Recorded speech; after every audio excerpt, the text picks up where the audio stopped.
इस वीडियो के अंत तक आप जानेंगे इस पाठ से संबंधित संपूर्ण जानकारी। नमस्कार सभी को, हिंदी कला केंद्र में आपका स्वागत है। अगर आप इस चैनल पर नए हैं तो पहले इसको सब्सक्राइब करें व बेल आइकन को दबाना ना भूलें ताकि नए वीडियो का नोटिफिकेशन सबसे पहले आपको मिले। बच्चों, आज हम पढ़ने जा रहे हैं हमारी हिंदी की पुस्तक का पाठ 17 जिसका शीर्षक है छोटी सी हमारी नदी। नदी तो बच्चों आप सब जानते ही हो। नदी के बारे में एक प्यारी सी ये कविता है। ये देखो बच्चों, इस तरह से बहती नदी तो आपने देखी ही होगी। कुछ बच्चों ने तो इसमें नहाने का आनंद भी लिया होगा। आपने देखा ही होगा कि गर्मियों में नदी का बहाव बहुत कम रहता है और उसका पानी भी, जिससे नदी हमें बहुत साफ सुथरी दिखाई देती है। पानी आराम से बहता है। तब कम पानी होने की वजह से इसको पार करना सभी बच्चों व जानवरों के लिए बहुत ही आसान होता है ना। उस वक्त आप इसके किनारे पर नहा भी सकते हो, मछली भी पकड़ सकते हो और अपनी कागज वाली नाव भी इसमें चला सकते हो। तो ऐसा ही कुछ आज की हमारी इस कविता में नदी के बारे में वर्णन किया गया है, जो कि बहुत ही मजेदार है। सबसे पहले इसका 6 स्वर पठन कर लेते हैं। इस कविता में आपके लिए कुछ शब्द नए हैं जिनको मैं सरल भाषा में आगे बताऊंगी। छोटी सी हमारी नदी, टेढ़ी मेढ़ी धार, गर्मियों में घुटने भर भिगो कर जाते पार। पार जाते ढोर ढंगर, बैलगाड़ी चालू, ऊंचे हैं किनारे इसके, पाट इसका ढालू। पेटे में झकाझक, बालू कीचड़ का न नाम, कांस फूले एक पार उजले जैसे घाम। दिन भर किचपिच किचपिच करती मैना डार डार, रातों को हुआ हुआ कर उठते सियार। अमराई दूजे किनारे और ताड़वन, छाँव छाँव ब्राह्मण टोला बसा है सघन। कच्चे बच्चे धार कछारों पर उछल नहा ले, गमछों गमछों पानी भर भर अंग अंग पर डालें। कभी कभी वे सांझ सकारे निपटा कर नहाना, छोटी छोटी मछली मारे आंचल का कर छाना। बहुएं लोटे थाल मांजती रगड़ रगड़ कर रेती, कपड़े धोती घर के कामों के लिए चल देती। जैसे ही आषाढ़ बरसता भर नदियां उतराती, मतवाली सी छुटी चलती तेज धार दन्नाती। वेग और कलकल के मारे उठता है कोलाहल, गंदले जल में घिरनी भंवरी भंवराती है चंचल। दोनों पारों के वन वन में मच जाता है रोला, वर्षा के उत्सव में सारा जग उठता है टोला। इस कविता के कवि हैं रविंद्रनाथ ठाकुर। अब इस कविता को अर्थ के साथ समझते हैं। छोटी सी हमारी नदी, टेढ़ी मेढ़ी धार है।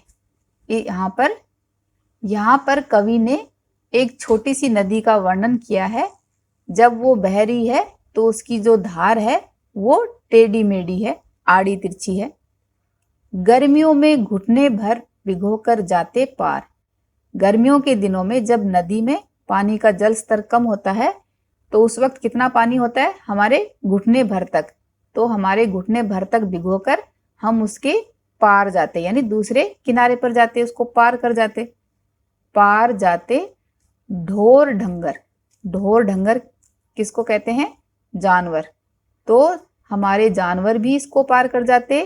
बैलगाड़ी चालू, और चालू हालत में जो बैल और गाड़ी हैं दोनों वो भी इसको पार कर जाते, क्योंकि उस समय नदी का जल स्तर बहुत कम है, घुटनों तक ही पानी है, तो उसको सब लोग पार कर जाते।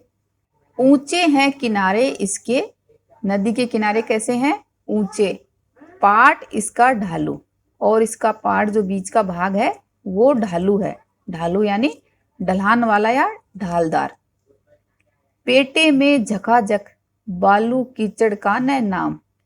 पेटे में यानी नदी के पेंदे में, तले में। झकाझक एकदम बढ़िया, क्या है? बालू। बालू रेत होती है। कीचड़ का न नाम, तो इसके नदी के तले में बहुत ही बढ़िया बालू रेत बिछी है और जहां पर कीचड़ का बिल्कुल भी नाम नहीं है। कहने का अर्थ है कि नदी बहुत ही साफ सुथरी है और बहुत कम पानी है उसमें और आराम से बहती जा रही है। कांस फूले एक पार उजले जैसे घाम। कांस एक प्रकार की लंबी घास है जिसके सफेद फूल खिलते हैं। तो कांस के फूले एक पार, पार यानी किनारे पर, उजले सफेद और घाम का अर्थ है धूप। जैसे धूप उजली और सफेद होती है वैसे ही कांस के ऊपर भी जो लंबी घास है उस पर सफेद रंग के उजले फूल खिले हैं। दिन भर किचपिच किचपिच करती मैना डार डार। किचपिच किचपिच का अर्थ है मैना की आवाज, जो शोर शराबा मैना करती है। डार डार यानी पेड़ों की डाल डाल पर पूरे दिन मैना बोलती रहती है। रातों को हुआ हुआ कर उठते सियार। और रात को सियार यानी गिद्दड़ कैसे बोलते हैं? हुआ हुआ, तो उनकी आवाज आती है रात को। दिन में मैना की और रात में सियार की। अमराई दूजे किनारे और ताड़वन। अमराई आम का बाग और दूसरे किनारे पर, एक किनारे पर आम का बगीचा और दूसरे किनारे पर ताड़ वृक्षों का जंगल। यानी नदी के एक किनारे पर आम का बाग है और दूसरे किनारे पर ताड़ वृक्षों का घना जंगल। छाँव छाँव ब्राह्मण टोला बसा है सघन। और उन पेड़ों की छाँव छाँव यानी छाया में ब्राह्मण होते हैं जाति है, तो वो उनका टोला यानी उनका समूह या झुंड बसा हुआ है, रह रहा है। सघन यानी घना। कहने का अर्थ है कि नदी के एक किनारे आम का बाग है तो दूसरे किनारे ताड़ वृक्षों का जंगल है। उन पेड़ों की छांव में ब्राह्मणों का समूह बसा हुआ है, बहुत अधिक संख्या में। सघन यानी पास पास घने। कच्चे बच्चे धार कछारों पर उछल नहा ले।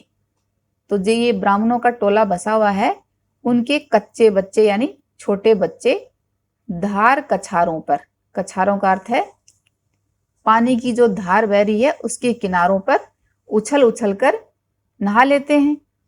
गमछों गमछों पानी भर भर अंग अंग पर डाले।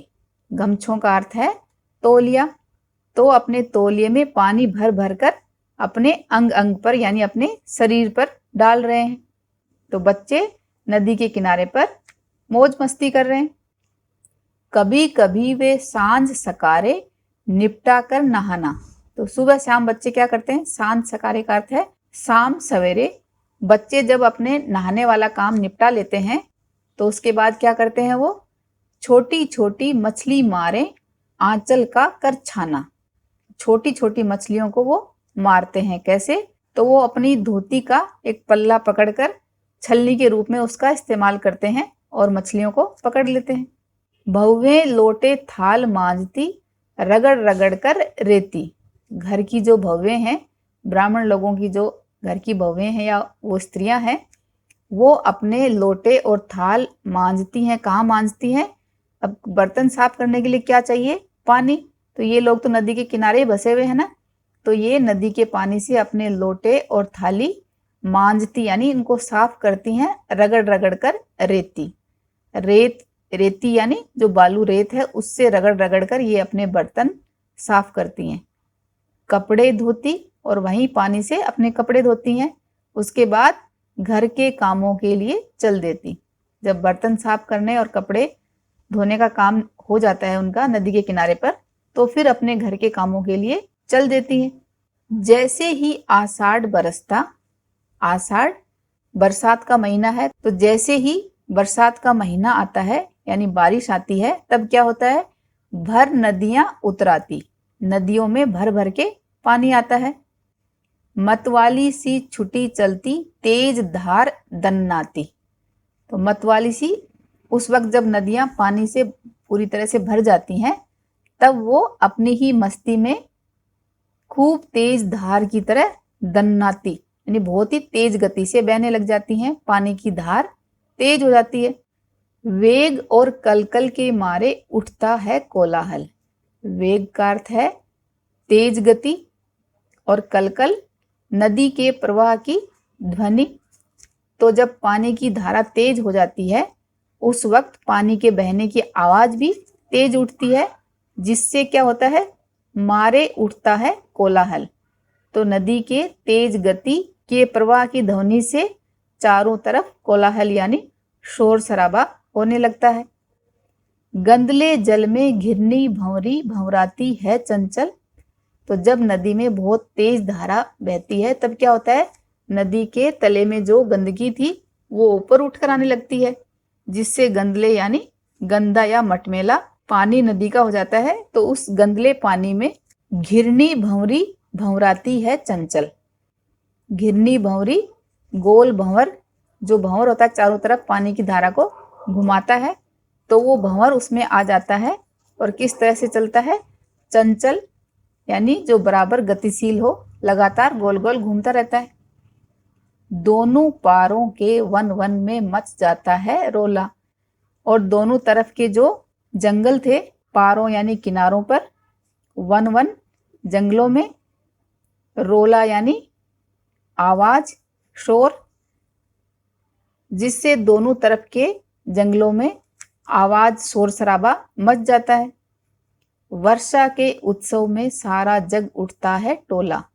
तो बारिश के मौसम में एक तो नदी की धारा तेज होने से नदी में भी शोर बढ़ जाता है, और उसके दोनों किनारे पर जो लोग बसे हैं वहां भी शोर शराबा बढ़ जाता है। कहने का अर्थ है कि वर्षा के मौसम में चारों तरफ उत्सव यानी त्योहार, और जग का अर्थ है संसार, और टोला का अर्थ है टोली या झुंड। तो पूरा संसार एक उत्सव की तरह हलचल में आ जाता है। तो वर्षा के मौसम में चारों तरफ पूरे संसार में एक त्योहार जैसा माहौल बन जाता है। सभी लोग अपनी अपनी टोली में वर्षा के त्योहार को मनाते हैं। कहने का अर्थ है कि वर्षा ऋतु के आते ही चारों तरफ रौनक छा जाती है। इस कविता को लिखा रविंद्रनाथ ठाकुर ने।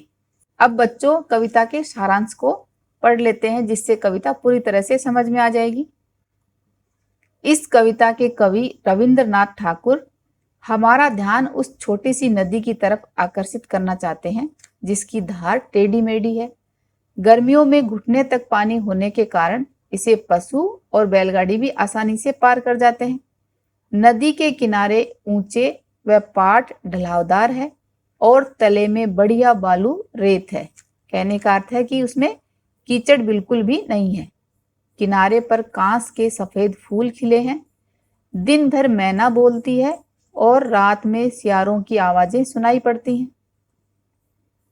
एक किनारे पर आम का बगीचा और दूसरी तरफ ताड़ के वृक्ष हैं, जिनकी छांवों में ब्राह्मणों का घना मोहल्ला बसा है। यानी वो अपने टोली में समूह में बसे हुए हैं, एक मोहल्ले का रूप लेकर। छोटे बच्चे नदी के किनारे उछल उछल कर नहाते तो कभी अपने तौलिए में पानी भरकर अपने शरीर पर डालते, तो कभी अपना काम निपटाकर मछली भी मारते हैं। उनके घर की स्त्रियां नदी तट पर बालू रेत से बर्तन मांजती, कपड़े धोती हैं और फिर घर के काम के लिए चली जाती हैं। जैसे ही बारिश का महीना यानी जो आषाढ़ का महीना आता है, बारिश के बाद नदी में पानी का स्तर बढ़ जाता है। नदी की धार बहुत तेज हो जाती है, जिससे नदी का पानी गंदा हो जाता है और पानी में भंवर जैसा आ जाता है। पानी के कलकल की ध्वनि चारों तरफ शोर मचा देती है तथा सारा संसार जाग उठता है अपने अपने समूह में उत्सव मनाने के लिए। बच्चों, आपके लिए एक छोटा सा सवाल है। नदी के पर्यायवाची आपको मुझे कमेंट बॉक्स में लिखकर बताने हैं, ठीक है? अब इसके अभ्यास प्रश्नों को इसके भाग 2 में करेंगे। अगर हमारे वीडियो बन ही रहे हैं आपके फेवरेट, तो फिर क्यों ना करें इनको लाइक, सब्सक्राइब और रिकमेंड। हमें और बेहतर बनाने के लिए आप कर सकते हैं कमेंट। धन्यवाद।